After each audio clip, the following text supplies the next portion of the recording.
Hi students, next നമ്മൾ discuss ചെയ്യാൻ പോകുന്ന ടോപ്പിക് സാറ്റലൈറ്റ്സ് ഓർബിറ്റ്സ് ആണ്. നമുക്കറിയാം എർത്തിന് ഒരു നാച്ചുറൽ സാറ്റലൈറ്റ് ഉണ്ട് അല്ലെ, മൂണാണ്. ഒരുപാട് ആർട്ടിഫിഷ്യൽ സാറ്റലൈറ്റ്സ് ഡിഫറെന്റ് കൺട്രീസ് ആയിട്ട് സ്പേസിലേക്ക് നമ്മൾ ലോഞ്ച് ചെയ്തിട്ടുണ്ട്. അപ്പോൾ അതെല്ലാം എന്ത് ചെയ്യുന്നു, എർത്തിന് ചുറ്റും ഇങ്ങനെ റിവോൾവ് ചെയ്തുകൊണ്ടിരിക്കുകയാണ് എന്നുള്ളതാണ്. അപ്പൊ അങ്ങനെ ധാരാളം ആർട്ടിഫിഷ്യൽ സാറ്റലൈറ്റ്സും ഉണ്ട്. അപ്പൊ എന്തായാലും നാച്ചുറൽ സാറ്റലൈറ്റ് ആയിട്ട് മൂണായിക്കോട്ടെ, ആർട്ടിഫിഷ്യൽ സാറ്റലൈറ്റ്സ് ആയിക്കോട്ടെ, എർത്തിന് ചുറ്റും എലിപ്റ്റിക്കൽ ഓർബിറ്റ്സിലൂടെയാണ് എർത്തിനെ റിവോൾവ് ചെയ്തുകൊണ്ടിരിക്കുന്നത്. അപ്പൊ അതിന്റെ ഓർബിറ്റിനെ കുറിച്ചിട്ട് നമുക്കറിയാം, എലിപ്റ്റിക്കൽ ഓർബിറ്റ് ആണെന്ന് അറിയാം. ആ ഓർബിറ്റിൽ ഈ സാറ്റലൈറ്റ്സിന്റെ എനർജി, അതുപോലെ തന്നെ അതിന്റെ angular momentum, velocity of motion, ഇതെല്ലാം കണ്ടുപിടിക്കുകയാണ് നമ്മൾ ചെയ്യുന്നത്. അപ്പൊ നമ്മുടെ ടോപ്പിക് സാറ്റലൈറ്റ് ഓർബിറ്റ്സ് ആണ്. അപ്പൊ നമുക്കറിയാം എർത്തിന് ചുറ്റും എലിപ്റ്റിക്കൽ ഓർബിറ്റിലൂടെയാണ് മൂൺ ഉൾപ്പെടെയുള്ള സാറ്റലൈറ്റ്സ് റിവോൾവ് ചെയ്തുകൊണ്ടിരിക്കുന്നത്, എർത്തിനെ റിവോൾവ് ചെയ്തുകൊണ്ടിരിക്കുന്നത്. അപ്പൊ എലിപ്റ്റിക്കൽ ഓർബിറ്റ് ആകുമ്പോൾ പ്രത്യേകത, ഈ സാറ്റലൈറ്റ് എർത്തുമായിട്ട് ഇങ്ങനെ ഒരു ക്ലോസസ്റ്റ് അപ്രോച്ച് ഉണ്ടാക്കും അല്ലെ. ഈ മൈനർ ആക്സിസിന്റെ ആ ഒരു ഭാഗത്ത് വരുമ്പോഴാണ് ക്ലോസസ്റ്റ് അപ്രോച്ച് ഉണ്ടാക്കുക. ആ ക്ലോസസ്റ്റ് അപ്രോച്ച് ഉള്ള ഒരു പോയിന്റ് നമ്മൾ പറയുന്ന പേരാണ് പെരിജി എന്ന് പറയും. ഇനി ഫാർദസ്റ്റ് അപ്രോച്ച് ഉണ്ടാക്കും, അത് ഈ മേജർ ആക്സിസിന്റെ അല്ലെ. നമുക്കറിയാം എലിപ്സിന് മൈനർ ആക്സിസ് ഉണ്ട്, മേജർ ആക്സിസ് ഉണ്ട്. അപ്പൊ മേജർ ആക്സിസിന്റെ അവിടെയുള്ള ആ പോയിന്റിനെ നമ്മൾ പറയുന്ന പേര്, അവിടെ farthest approach with the earth ആണ് ആ പോയിന്റില്. ആ പോയിന്റ് നമ്മൾ അപ്പോജി എന്നാണ് പറയുക, അപ്പോജി. ഓക്കെ. അപ്പൊ എന്തായാലും ഈ പെരിജിയില് ഈ സാറ്റലൈറ്റിന്റെ ഒരു ആൾട്ടിറ്റ്യൂഡ് എന്ന് പറയുന്നത് 1100 കിലോമീറ്റർ ആണ്. അതായത് എർത്തും സാറ്റലൈറ്റും തമ്മിലുള്ള ഒരു ഡിസ്റ്റൻസ് ഏകദേശം 1200 കിലോമീറ്റർ ആയിരിക്കും പെരിജിയിൽ. അപ്പോജിയില് അത് ഏതാണ്ട് വരുന്നത് 4100 കിലോമീറ്റർ ആണ്, 4100 കിലോമീറ്റർ ആണ് അപ്പോജിയില് ഈ എർത്തും സാറ്റലൈറ്റും തമ്മിലുള്ള ആ ഒരു ഡിസ്റ്റൻസ് എന്ന് പറയുന്നത്. നമുക്കിവിടെ എന്ത് energy, momentum, velocity of satellite around earth കണ്ടുപിടിക്കണം എന്നുള്ളതാണ്. ഓക്കെ, നമ്മുടെ എയിം. അപ്പൊ നമുക്കറിയാം ഇവിടെ എർത്ത്, സാറ്റലൈറ്റ്, ഇതിനെ രണ്ടിനെയും നമുക്കൊരു 2 പാർട്ടിക്കിൾ സിസ്റ്റം ആയിട്ട് കൺസിഡർ ചെയ്ത് കഴിഞ്ഞാൽ എർത്തിന്റെ മാസ് നമുക്ക് ME എന്നെടുക്കാം, സാറ്റലൈറ്റിന്റെ മാസ് സ്മോൾ m എന്നെടുക്കാം. അപ്പൊ ഇതിനൊരു റെഡ്യൂസ്ഡ് മാസ് ഉണ്ടായിരിക്കും അല്ലെ. ആ റെഡ്യൂസ്ഡ് മാസ് എത്രയായിരിക്കും എന്നുള്ളതാണ്. Reduced mass mu is equal to MEM by ME plus M എന്ന് എഴുതാം. That is the reduced mass of the earth satellite system. ME എന്ന് പറയുന്നത് മാസ് ഓഫ് ദ എർത്ത് ആണ്, സ്മോൾ m എന്ന് പറയുന്നത് മാസ് ഓഫ് ദ സാറ്റലൈറ്റ് ആണ്. നമുക്കറിയാം സാറ്റലൈറ്റിന്റെ mass എർത്തിന്റെ മാസിനേക്കാൾ വളരെ സ്മോൾ ആണ്. Mass of the satellite is very much less than mass of the earth. അപ്പോൾ അങ്ങനെ ആവുമ്പോൾ നമുക്ക് ഈ mu is equal to M by ME plus M എന്ന് പറയുന്ന ആ ഒരു ഇക്വേഷനിൽ ഈ ME plus M, എമ്മിയുടെ വാല്യൂ വളരെ കൂടുതലാണ്, m വളരെ സ്മോൾ ആണെങ്കിൽ ME plus M approximately equal to ME ആയിരിക്കും അല്ലെ, മാസ് ഓഫ് ദ എർത്ത് എന്ന് കിട്ടും. അപ്പോൾ അത് നമ്മളിവിടെ സബ്സ്റ്റിറ്റ്യൂട്ട് ചെയ്ത് കഴിഞ്ഞാൽ mu reduced mass approximately equal to MEM by ME plus M ന്റെ സ്ഥാനത്ത് എന്ത് എഴുതിയാൽ മതി, ME എന്ന് എഴുതിയാൽ മതി. MEM by ME വരുമ്പോൾ ME ക്യാൻസൽ ചെയ്ത് പോയി, mu അപ്രോക്സിമേറ്റ്ലി ഈക്വൽ ടു എന്താ നമുക്ക് കിട്ടുന്നത്, M എന്ന് കിട്ടുന്നു. എന്ന് വെച്ച് കഴിഞ്ഞാൽ reduced mass of the earth satellite system approximately equal to mass of the satellite M എന്ന് നമുക്ക് കിട്ടി. ഇനി റേഡിയസ് ഓഫ് ദ എർത്ത് നമുക്കറിയാം 6400 കിലോമീറ്റർ ആണ്. അതിന് ഞാൻ RE എന്ന് കൊടുക്കണം, റേഡിയസ് ഓഫ് ദ എർത്ത്. ഇനി length of the major axis of elliptical orbit. ഈ എലിപ്റ്റിക്കൽ ഓർബിറ്റിന്റെ മേജർ ആക്സിസ് ഇതാണ് അല്ലെ. സർക്കിൾ ആവുമ്പോൾ ഡയമീറ്റേഴ്സ് ഏത് ഡയറക്ഷൻ നോക്കി കഴിഞ്ഞാൽ ഡയമീറ്റേഴ്സ് ഈക്വൽ ആയിരിക്കും. പക്ഷേ എലിപ്സ് ആവുമ്പോഴുള്ള പ്രത്യേകത എന്താണെന്ന് വെച്ച് കഴിഞ്ഞാൽ അതിനൊരു മേജർ ആക്സിസും മൈനർ ആക്സിസും ഉണ്ടാവും അല്ലെ. അപ്പൊ മേജർ ആക്സിസിന്റെ ലെങ്ത്തിന് ഞാൻ capital A, that is equal to 1.8 into 10⁻⁷ metre ആണ്. എർത്തിന്റെയും സാറ്റലൈറ്റിന്റെയും അല്ലെങ്കിൽ സാറ്റലൈറ്റിന്റെ ആ ഒരു എലിപ്റ്റിക്കൽ ഓർബിറ്റിന്റെ മേജർ ആക്സിസ് A എന്ന് പറയുന്നത് ഏകദേശം 1.8 into 10⁻⁷ മീറ്റർ ആണ്. ഓക്കെ. ഇനി നമുക്ക് ഈ മേജർ ആക്സിസിന്റെ ഇക്വേഷൻ നമുക്ക് അറിയാം, A is equal to -C by E ആണ് വരുന്നത്. Equation of major axis is A is equal to -C by E. അപ്പൊ അതില് E എന്ന് പറയുന്നത് എനർജി ഓഫ് ദ സാറ്റലൈറ്റ് ആണ്. C എന്ന് പറയുന്നത് നമുക്കറിയാം ആ ഒരു കോൺസ്റ്റന്റ് ഉണ്ടല്ലോ, GMEM എന്ന് പറയുന്ന ആ കോൺസ്റ്റന്റ്, അതാണ് നമ്മൾ നേരത്തെ പറഞ്ഞാണ്.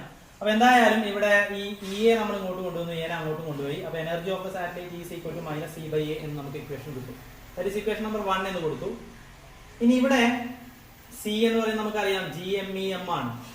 ഓക്കെ, GMEM ആണ് സി വരുന്നത്. അത് ആ യൂണിവേഴ്സൽ ഓഫ് ഗ്രാവിറ്റേഷനിൽ നിന്ന് വരുന്നതാണത്. C C equal to GMEM. നമുക്കറിയാം GME by R E square ആണ് acceleration due to gravity small g.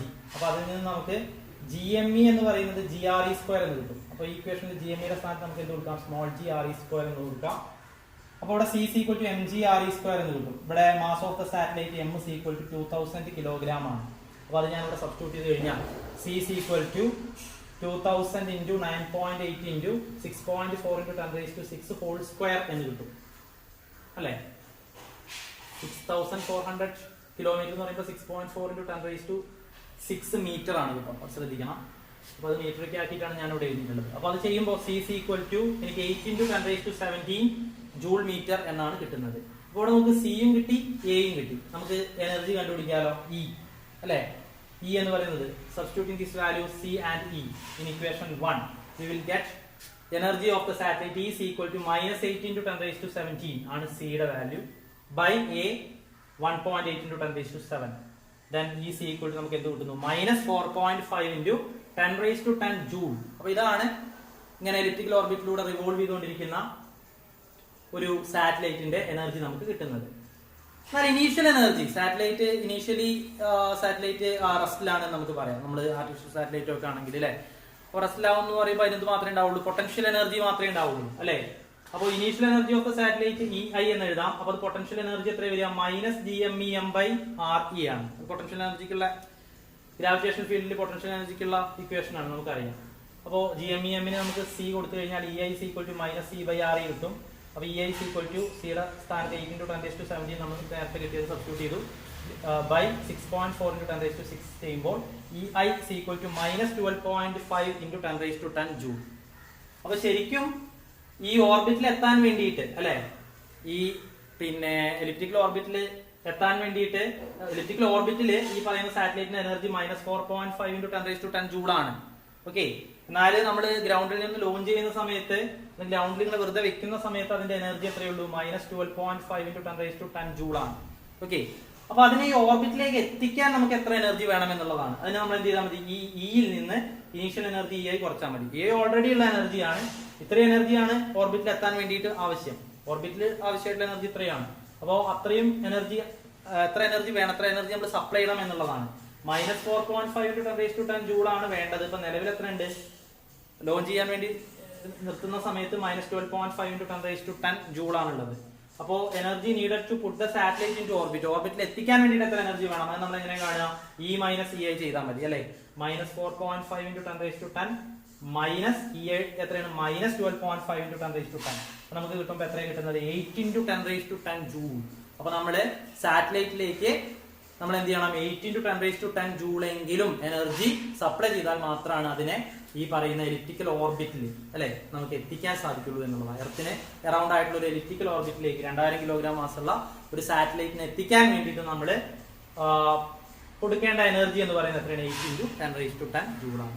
Okay, ഇനി നോക്കുക, എർത്ത് സാറ്റലൈറ്റ് സിസ്റ്റം എന്ന് പറയുന്നത് സെൻട്രൽ ഫോഴ്സ് ആയിട്ടുള്ള ഗ്രാവിറ്റേഷണൽ ഫോഴ്സ് റിലേറ്റ് ചെയ്യുന്ന രണ്ട് പാർട്ടിക്കിൾസിന്റെ, അതായത് 2 പാർട്ടിക്കിൾ സിസ്റ്റമാണ്. അപ്പൊ അതിൽ സാറ്റലൈറ്റ് എർത്തിന് ചുറ്റും ഇങ്ങനെ റിവോൾവ് ചെയ്തുകൊണ്ടിരിക്കുകയാണ് അലോങ് എലിപ്റ്റിക്കൽ ഓർബിറ്റ്. അപ്പോ സാറ്റലൈറ്റും എർത്തും തമ്മിലുള്ള ഡിസ്റ്റൻസ് ഒരു വാരിയബിൾ ആണ്. അതിങ്ങനെ വാരി ചേഞ്ച് ചെയ്തുകൊണ്ടിരിക്കും. അപ്പൊ അത് കാണുന്നതിനുള്ള expression in terms of eccentricity നമ്മൾ പഠിച്ചിട്ടുണ്ട്. എത്രയാ വരിക? R is equal to എങ്ങനെയാണ് വരിക? R is equal to R0 by 1 minus epsilon cos theta ആണ്. Epsilon is the eccentricity. ഇനി ഇതിന്റെ വാല്യൂ, ഈ ഡിസ്റ്റൻസ് മാക്സിമം ആവുക എപ്പോഴാണ്? ഈ തീറ്റയുടെ വാല്യൂ 0 ആവുമ്പോൾ അല്ലെ. ദെൻ R എത്രയാവും? R0 by 1 minus epsilon cos 0 എന്ന് വെച്ച് കഴിഞ്ഞാൽ R0 by 1 minus epsilon. അതാണ് ഈ ആറിന്റെ മാക്സിമം വാല്യൂ. അതിന് ഞാൻ R max കൊടുത്തു. R0 by 1 minus epsilon. തീറ്റ എത്രയാവുമ്പോൾ 0 ആവുമ്പോൾ അല്ലെ. ഇനി അത് മിനിമം എപ്പോഴാണ്? തീറ്റയുടെ വാല്യൂ 180 ഡിഗ്രി ആവുമ്പോൾ അല്ലെ. അപ്പോൾ R0 by 1 minus epsilon cos 180. cos 180 എത്രയാണ്? -1 ആണ്. അപ്പോൾ -epsilon into -1 plus എപ്സിലോൺ വരും. അപ്പോൾ that is the minimum distance between earth and satellite. അപ്പോൾ that is R minimum r0/1 - 1 + epsilon ആണ് വരിക. തീറ്റ = 180 ഡിഗ്രി. ഓക്കെ, അപ്പോൾ ഇവിടെ ആദ്യത്തെ expression r max = r0/1 - epsilon, രണ്ടാമത്തെ expression r minimum = r0/1 + epsilon. രണ്ടിൽ നിന്ന് നമുക്ക് r0 കിട്ടും. ഇവിടെ r0 = r max × 1 - എപ്സിലോൺ ആണ് കിട്ടുക. ഇവിടെ r0 = r minimum × 1 + എപ്സിലോൺ ആണ് കിട്ടുക അല്ലേ. അപ്പോൾ രണ്ടും r0 ആയതുകൊണ്ട് രണ്ടും നമുക്ക് എന്ത് ചെയ്യാം, ഇക്വേറ്റ് ചെയ്യാം. അപ്പോൾ നമുക്ക് എന്ത് കിട്ടും, r max × 1 - epsilon = r minimum × 1 + epsilon എന്ന് കിട്ടും. അപ്പോൾ ഇവിടെ LHS r max - r max epsilon ആണ് ഉണ്ടാവുക. ഇവിടെ r minimum + r minimum epsilon ആണ് ഉണ്ടാവുക. നമ്മൾ എന്ത് ചെയ്യാൻ അറിയോ, ഈ r minimum നമ്മൾ ലെഫ്റ്റ് ഹാൻഡ് സൈഡിലേക്ക് കൊണ്ടുപോകുന്നു, ഈ -r max എപ്സിലോണിനെ റൈറ്റ് ഹാൻഡ് സൈഡിലേക്ക് കൊണ്ടുപോകുന്നു. അപ്പോൾ LHS r max - r minimum ആണ് ഉണ്ടാവുക. RHS r minimum epsilon + r max epsilon, അതിന് എപ്സിലോൺ പുറത്തേക്ക് എടുത്തു കഴിഞ്ഞാൽ epsilon × r max + r minimum എന്നാവും. ഇതിൽ നമുക്ക് എക്സെൻട്രിസിറ്റി എപ്സിലോൺ കിട്ടും. That is r max - r minimum / r max + r minimum ആണ് കിട്ടുക. ഇനി ഇവിടെ r max + r minimum എന്ന് പറയുന്നത് that is approximately equal to major axis of the ellipse, that is a അല്ലേ. അപ്പോൾ എപ്സിലോൺ = നമുക്ക് എന്ത് കിട്ടും, r max - r minimum / major axis a എന്ന് കിട്ടും. ഇനി ഇവിടെ r max - r minimum ചെയ്ത് കഴിഞ്ഞാൽ നമുക്ക് 3 × 10³ കിലോമീറ്റർ ആണ് കിട്ടുക. എയുടെ വാല്യൂ നമ്മൾ നേരത്തെ കണ്ടതാണ്, 1.8 × 10⁷ മീറ്റർ ആയിരുന്നു. That is 1.8 × 10⁴ kilometre. രണ്ടിനും കിലോമീറ്ററിലാണ് നമ്മൾ എക്സ്പ്രസ് ചെയ്യുന്നത്. അപ്പോൾ നമുക്ക് ഇത് ചെയ്ത് കഴിഞ്ഞാൽ എക്സെൻട്രിസിറ്റി എപ്സിലോൺ = 1/6 എന്ന് കിട്ടും. അതായത് 2000 കിലോഗ്രാം മാസ് ഉള്ള ഒരു സാറ്റലൈറ്റിന്റെ എക്സെൻട്രിസിറ്റി എന്ന് പറയുന്നത് ഇവിടെ നമുക്ക് കിട്ടുന്നത് 1/6 ആണ്. ഓക്കെ, ഇനി നമുക്ക് എക്സെൻട്രിസിറ്റിയും എനർജിയും റിലേറ്റ് ചെയ്യുന്ന ഇക്വേഷൻ അറിയാം. In the case of A 2-particle system which are related by a central force, that is epsilon square is equal to 1 + 1 2el² / μc² ആണ്. ഇവിടെ ഇതിൽ നിന്ന് നമുക്ക് 2el² / μc² എന്ന് പറയുന്നത് epsilon² - 1 കിട്ടും. l² എന്ന് പറയുമ്പോൾ μc² × epsilon² - 1 / 2e എന്നാണ് കിട്ടുക. that is l is equal to square root of അല്ലേ, l² μc² × epsilon² - 1 / 2e ആണെങ്കിൽ l എത്രയാണ്, square root of μc² e² - 1 / 2e എന്നാണ് കിട്ടുക. ഓക്കെ, epsilon² - 1 / 2e എന്നാണ് കിട്ടുക. ഇനി മ്യൂവിന്റെ വാല്യൂ നമുക്കറിയാം 2000 ആണ്. ഇൻറ്റു സിയുടെ വാല്യൂ നമുക്കറിയാം, സിയുടെ വാല്യൂ വരുന്നത് 8 × 10⁻17 ആണ്. അപ്പോൾ c² എന്നുള്ളത് നമ്മൾ എന്ത് കൊടുക്കണം, 8 × 10⁻17² എന്നുണ്ട് ഇവിടെ. Into epsilon² 1/6² - 1 divided by 2 into e എത്രയാണ്, 4.5 × 10⁻10 ആണ്. നമ്മൾ നേരത്തെ കണ്ടതാണ് എനർജി ഓഫ് ദ സാറ്റലൈറ്റ്. ഇത് ചെയ്ത് കഴിഞ്ഞാൽ നമുക്ക് ആംഗുലാർ മൊമെന്റ് L = 1.2 × 10⁻14 kg/m² എന്ന് കിട്ടും. ഓക്കെ, അപ്പോൾ it is the angular momentum of the satellite around elliptical around earth. Okay, ആ എലിപ്റ്റിക്കൽ ഓർബിറ്റിലൂടെ എർത്തിനെ റിവോൾവ് ചെയ്യുന്ന സാറ്റലൈറ്റിന്റെ ആംഗുലാർ മൊമെന്റ് ആണ്. സാറ്റലൈറ്റിന്റെ മാസ് 2000 കിലോഗ്രാം ആണെങ്കിൽ ഇതായിരിക്കും ആംഗുലാർ മൊമെന്റ് എന്നാണ് പറയുന്നത്. ഇനി total energy of the satellite നമുക്കറിയാം, E = k + u ആണ്. Kinetic energy + potential energy. That is E = k എന്ന് പറയുന്നത് ½ mv² ആണ്. u എന്ന് പറയുന്നത് നമുക്കറിയാം -c/r ആണ്. അപ്പോൾ അതിൽ നിന്ന് നമുക്ക് E = ½ mv² - c/r എന്ന് കിട്ടി. അപ്പോൾ നമുക്ക് ഇതിൽ നിന്ന് നമുക്ക് എന്ത് കണ്ടുപിടിക്കാം, v² കാണാം. v² എന്ന് പറയുമ്പോൾ എത്ര വരും, E + c/r, പിന്നെ ഈ m/2 കൊണ്ട് വരുമ്പോൾ 2/m ആവും. അപ്പോൾ v² = 2/m × E + c/r എന്ന് വരും അല്ലേ. അപ്പോൾ അതിൽ നിന്ന് v കിട്ടും, v = square root of 2/m × E + c/r എന്നാണ് കിട്ടുക.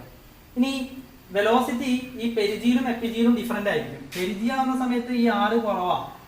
r-ന്റെ വാല്യൂ വരുന്നത് 7.5 × 10⁶ മീറ്റർ ആണ്. ഓക്കെ, അപ്പോൾ അത് നമ്മൾ സബ്സ്റ്റിറ്റ്യൂട്ട് ചെയ്യാം. അപ്പോൾ സബ്സ്റ്റിറ്റ്യൂട്ട് ചെയ്യുമ്പോൾ നമുക്ക് വെലോസിറ്റി അറ്റ് പെരിജി കിട്ടും. Velocity of the satellite at perigee, that is vp എന്നാണ് കൊടുക്കുന്നത്. സ്ക്വയർ റൂട്ട് ഓഫ് 2/m എത്രയാണ്, 2000 കിലോഗ്രാം മാസ് ഉള്ള സാറ്റലൈറ്റ് ആണ്.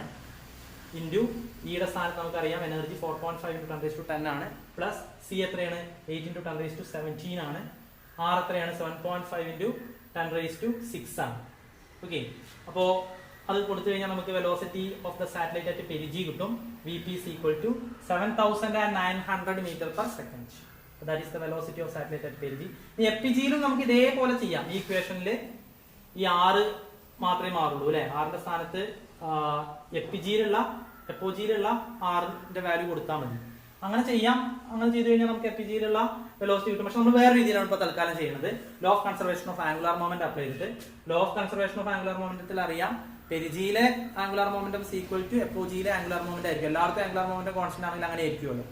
അപ്പോൾ ഇവിടെ പെരിജിയിലെ ആംഗുലാർ മൊമെന്റം എന്ന് പറയുന്നത് R P cross mu V P ആണ്. ആർ ക്രോസ് പി ആണ് മൊമെന്റം. അപ്പോൾ ആറിന്റെ സ്ഥാനത്ത് പെരിജിയിൽ ആർ പി ആണ് വരിക. പിന്നെ എം വി ആണ് മൊമെന്റം അല്ലെ. ഇവിടെ എമ്മിന് പകരം റെഡ്യൂസ്ഡ് മാസ് മ്യൂ ആണ്. പിന്നെ വിക്ക് പകരം പെരിജിയിലെ വെലോസിറ്റി വി പി ആണ്. അപ്പൊ R P cross mu V P ആണ് പെരിജിയിലെ ആംഗുലാർ മൊമെന്റം. എപ്പോജിയിലാണെങ്കിൽ R A cross mu V ആണ്. ഇതേപോലെ R A cross mu V ആണ്. ഇവിടെ ആറും വിയും എപ്പോഴും പെർപെൻഡിക്കുലർ ആണ്. എലിപ്റ്റിക്കൽ ഓർബിറ്റ് നമ്മൾ നോക്കി കഴിഞ്ഞാൽ വെലോസിറ്റി ടാൻജൻഷ്യൽ ആയിട്ടാണ് വരിക, ആർ ഇങ്ങനെ റേഡിയൽ ആയിട്ടാണ് വരിക. രണ്ടും എപ്പോഴും പെർപെൻഡിക്കുലർ ആയിരിക്കും. അപ്പൊ ആർ പിയും വി പിയും പെർപെൻഡിക്കുലർ ആണ്, ആർ എയും വി എയും പെർപെൻഡിക്കുലർ ആണെന്ന് പറഞ്ഞു കഴിഞ്ഞാൽ ഇവിടെ ക്രോസ് പ്രൊഡക്റ്റ് പറയുമ്പോൾ സൈൻ ആംഗിൾ ആണ് വരിക അല്ലെ. Sine angle 90 degree, sine 91. ഇവിടെ രണ്ടോടത്ത് സൈൻ 90 വരും, 1 ആയിട്ട് പോകും. അപ്പോ ഇവിടെ വരുന്ന എത്ര വരും? R P mu V P എന്നേ ഉണ്ടാവുള്ളൂ. That is equal to R A mu V A. Mu mu cancel ചെയ്ത് പോയി, ഈക്വൽ ടു രണ്ട് സൈഡിലുള്ളതുകൊണ്ട് അല്ലെ. ഇനി V A velocity at apogee എന്ന് പറയുന്നത് V A equal to R P V P by R A വരും. ആർ പിന്റെ വാല്യൂ പെരിജിയിൽ നമുക്ക് 7.5 × 10⁶ സബ്സ്റ്റിറ്റ്യൂട്ട് ചെയ്യാം. വി പിന്റെ value 7900 metre per second substitute ചെയ്യാം. ആർ എ അപ്പോജിയിലുള്ള ആ ഒരു distance between earth and planet അതും നമുക്കറിയാം. എർത്ത് ആൻഡ് സാറ്റലൈറ്റ് അതും നമുക്കറിയാം. അതും സബ്സ്റ്റിറ്റ്യൂട്ട് ചെയ്ത് കഴിഞ്ഞാൽ നമുക്ക് velocity of satellite at apogee കിട്ടും. That is 5600 metre per second എന്നാണ് വരിക. ഓക്കെ, അപ്പൊ നമ്മള് ഒരു സാറ്റലൈറ്റ് അതിന്റെ ഓർബിറ്റിലൂടെ എർത്തിനെ റിവോൾവ് ചെയ്യുമ്പോൾ അതിന്റെ ടോട്ടൽ എനർജി എത്രയാണ്, ടോട്ടൽ ആംഗുലാർ മൊമെന്റം എത്രയാണ്, അപ്പോജി പെരിജി എന്നീ പൊസിഷൻസിലൊക്കെ അതിന്റെ വെലോസിറ്റീസ് എത്രയാണ് വരുന്നത് എന്നെല്ലാം കണ്ടുപിടിച്ചു. ഓക്കെ, അപ്പോൾ ഇത്രയും കാര്യങ്ങളാണ് ഇന്നത്തെ ക്ലാസ്സിൽ നമ്മൾ ഡിസ്കസ് ചെയ്യുന്നത്. ഇനി നമുക്ക് ഒരു ടോപ്പിക് കൂടിയാണ് ഈ ചാപ്റ്ററിൽ പഠിക്കാനുള്ളത്. അത് കെപ്ലേഴ്സ് ലോസ് ആണ്. നിങ്ങൾ +1 ക്ലാസ്സുകളിൽ പഠിച്ചിട്ടുണ്ട് കെപ്ലേഴ്സ് ലോസ്, 3 കെപ്ലേഴ്സ് ലോസ് പഠിച്ചിട്ടുണ്ട്. അപ്പോൾ അതേ സംഗതി തന്നെയാണ് പഠിക്കുന്നത്, പക്ഷെ അത് ഒന്നുകൂടി വ്യക്തതയോട് കൂടിയിട്ട് നമുക്ക് മനസ്സിലാക്കാൻ സാധിക്കും. കാരണം സെൻട്രൽ ഫോഴ്സ് എന്ന് പറയുന്ന കൺസെപ്റ്റ് നമുക്ക് നല്ല ക്ലിയർ ആയിട്ടുണ്ട്. അപ്പോൾ അതിന്റെ അടിസ്ഥാനത്തിൽ കെപ്ലേഴ്സ് ലോസ് ഡിസ്കസ് ചെയ്യുമ്പോൾ ഒന്നുകൂടി ക്ലാരിറ്റി നമ്മൾ +1 ക്ലാസ്സുകളിൽ പഠിച്ച ആ ലോസിനൊക്കെ കിട്ടും. അപ്പോൾ അതാണ് വരുന്ന ക്ലാസ്സിൽ നമ്മൾ ചെയ്യുന്നത്. അതോടുകൂടി നമ്മൾ ഈ ചാപ്റ്റർ അവസാനിക്കും. അപ്പോൾ എടുത്ത ഭാഗങ്ങൾ നന്നായിട്ട് വായിച്ച് മനസ്സിലാക്കുക. Thank you.